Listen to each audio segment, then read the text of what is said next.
And back here in Accra, my name is Faustina Sampah. Thank you for making time to join us here on Newstex. Today we're discussing the Fair Wages and Salaries Commission meeting and engagement with leadership of the Public Sector Workers Union of TUC in the National Identification Authority Division. Now, it comes as hundreds of frustrated applicants, as you have watched, turned away all the time when they come to the headquarters of the NIA following a strike action by the Workers Union, which started on Monday. Well, thankfully, I have a labor expert joining us shortly to discuss the dynamics. Austin Game, he will be joining us shortly. But in the studio with me is the Divisional Deputy General Secretary of the Public Sector Workers Union of the Trades Union Congress, NIA Division, John Sampah. Thank you for your time here on Newstex. Now, it's been 3 days, and just as you've watched from my reporters, across the country, we, the consumers of your wonderful service, are feeling the pinch.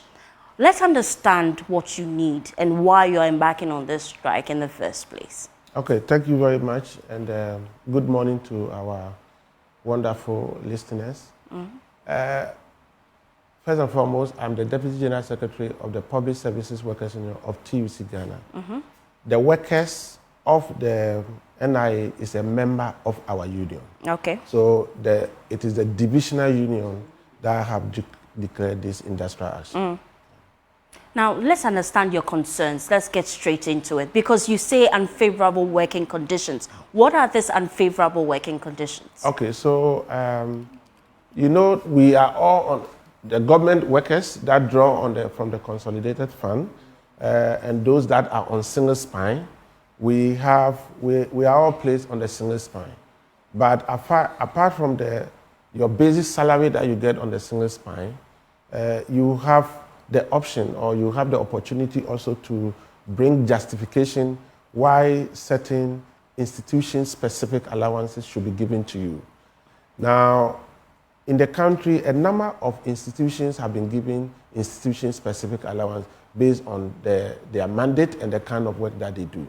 So the NIA workers are also saying that when we look at the kind of work that we do, when we look at the data collection, the protection of the data that we obtain from the public, and what it takes to preserve this information, and to work also not to be induced or influenced by corruption and other things, we deserve some kind of incentive.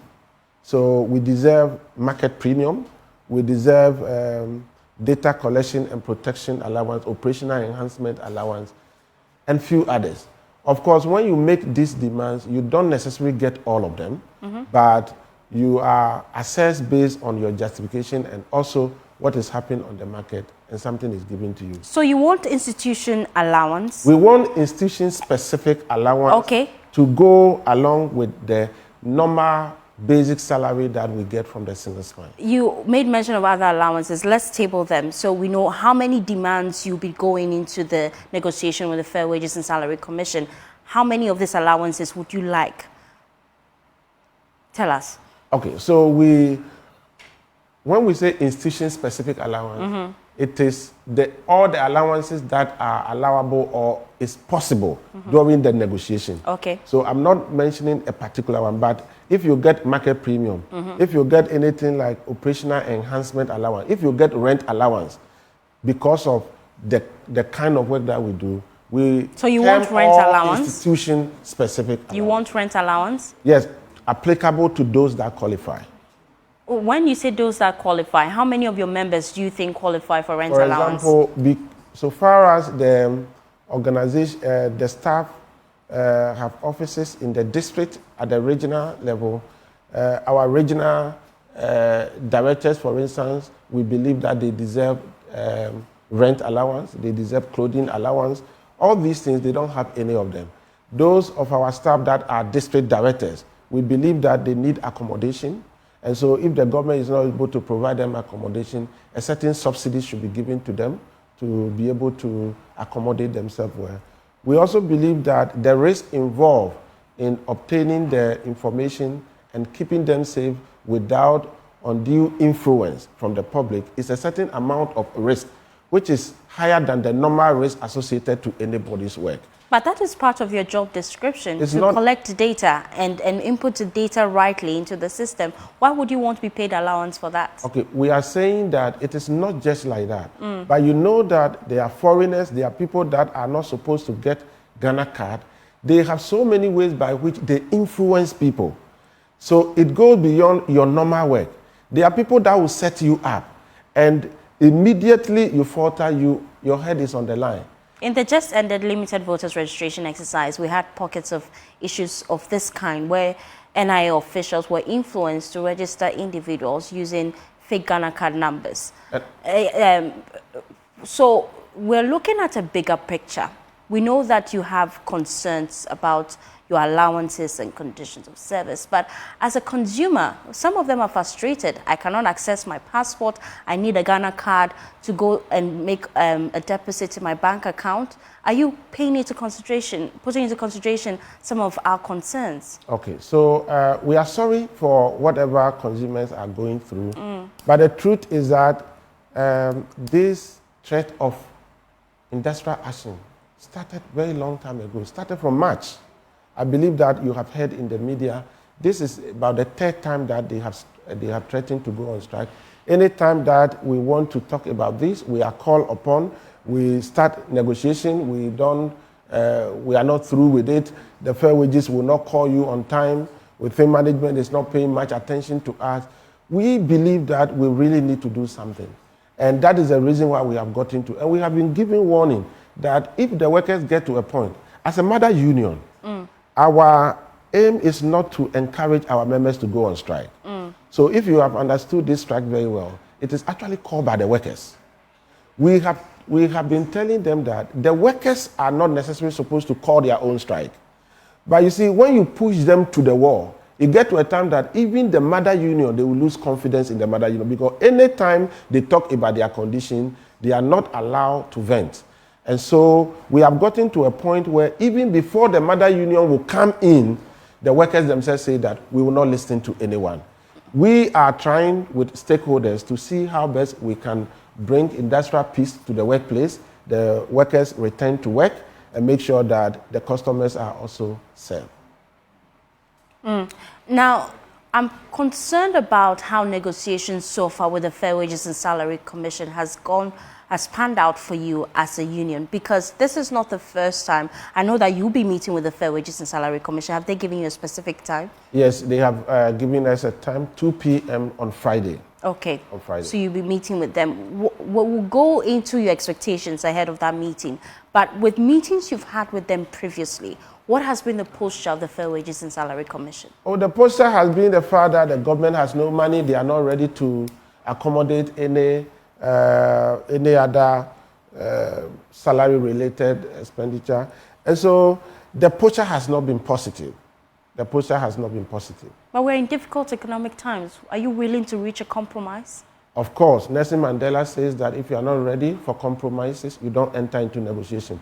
But we don't believe that we shouldn't get anything at all. We believe that insofar as other organizations, even in this same condition, have been given something, and they work with them at the same district and regional coordinating council, and they see that somebody is a civil servant, he has about 35% allowance to his basic salary. And that even when you look at the mandate of the NIA, they realize that my office is far busier than this person's office. The person will not listen to you. That is the reason why Labour keep on saying that the single spine itself has outlived its usefulness, and that it is now time. The single spine has no longer been fair to people. And so it is the unions that have really restrained people and contained. Other than that, many people will be on the street, because you are all doing the same work, or you are even doing more. You go to the office, you see some other offices, you don't know what they are doing. You see that you are so busy, your job is so risky. If you have followed NIA, a number of their staff are in prison. And sometimes management is so proud to talk about the fact that this person has taken 400 Ghana cedis as a corruption, and so we have prosecuted the person, and the person is in prison. This is risk, very, very precarious environment. And so what motivation you are supposed to give to the workers, you have not given to them, yet you will make sure that you enforce every rule that goes with the work. obviously the workers will say that, yes, we are ready to make sure that we are responsible, we are doing our work dutifully, but you must also be responsible and take good care of us. It's been 3 days already. How far are you willing to go until your demands are ahead? We strongly believe that we will have a way. Where there's a will, there's a way. We have received some few calls from national security. The National Labour Commission has also invited us for a meeting today at 11. We strongly believe that we should be able. Of course, it is already a warning that if it is to just order the workers to go and work, the truth is that we will not be able to do that. But where government is committed to meet us halfway and to make sure that our concerns are attended to, addressed, where justified something is given, and where it is not possible, we are pleaded with to actually understand the situation. Obviously, we are ready to compromise, but not to actually leave the negotiation room with empty hands. Okay, so when you say not empty-handed, give me your top 3 priorities that you will not leave the negotiation table without. Or, as I have told you, that we are looking for at least some few institution allowance. If we can get even one, but the percentage is very high, like 40%, of course, we may be okay. If we can get 2, and we have about 20, and maybe 30, maybe having 40 or 50, we are okay. The truth is that I have not brought all the issues that we are negotiating on. I have put them together and called them institution-specific allowance. Now, we believe that when we meet with the fair wages, we'll be very objective and open-minded, and we will listen to them. We will also want to put our case across. And I strongly believe that with national security, maybe with the Flagstaff House involvement, we should be able to get a compromise and resume to our work. So, as we wrap up with this conversation, for people watching, listening, should government fail to meet you halfway, what should we expect? Why should government fail to meet us halfway? If the government fails to meet us halfway, then it is not our making, but it is a government making. And so therefore? And so therefore we are on strike. You're not willing to compromise? Even for us, we are consumers? ready to compromise as much as the government is willing to do something. But if your employer says that you are not entitled to anything, go back to work. The truth is that even if we are working, we will not be able to work well, and that will be more dangerous. So the truth is that as much as we are willing to compromise, the government and all stakeholders must also be willing to compromise. We are all in this country, and we all see whatever is happening.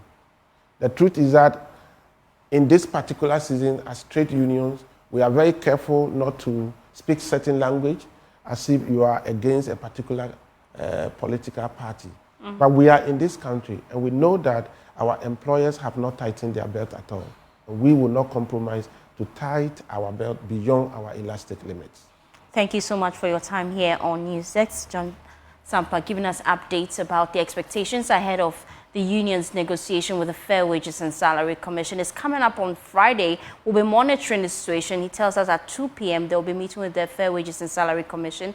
They want key concerns addressed. They're pushing for institution-specific allowances, and they're saying that they're not backing down except government heeds their call. We'll be monitoring the situation across the country.